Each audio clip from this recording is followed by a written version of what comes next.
All right. So now I'm going to show you how I do the hip 90-90 flow to improve hip range of motion. Okay. We're going to start this one on the ground. Okay. And by 90-90, what I mean is that front hip is at 90 degrees and the back hip is at 90 degrees, just like this. Okay.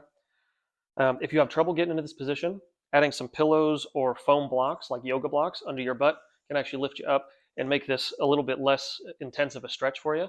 So it's a great exercise or a great thing to try if you're having trouble. Okay. But we're going to jump in here. So assuming this one feels good, we're going to go and lean into our front hip just like this. Now, when we do this, you should feel that stretch in the back of the hip. Okay, that should only be in the back of the front hip specifically. If you start to feel any pinching in the front, that's a sign you might have some hip impingement.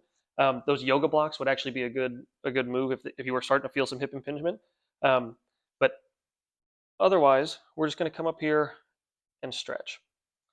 Now, one common problem that we see is that when people stretch into this, they stretch using their upper back. They do one of these.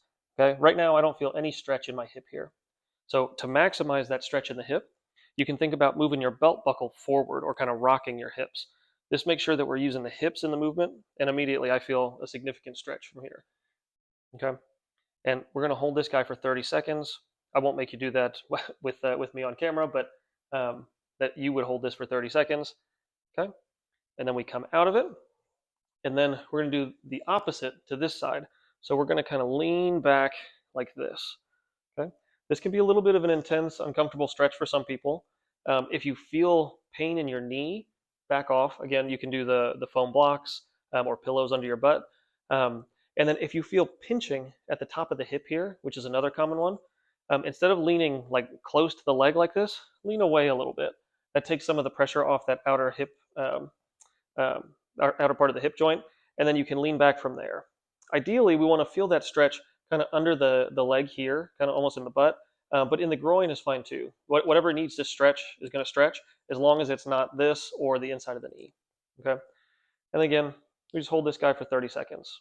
Okay, okay, and then from there we would repeat. I like to have hold my stretches for about 2 minutes. That seems to be enough time to cause long-term change and really give us enough input.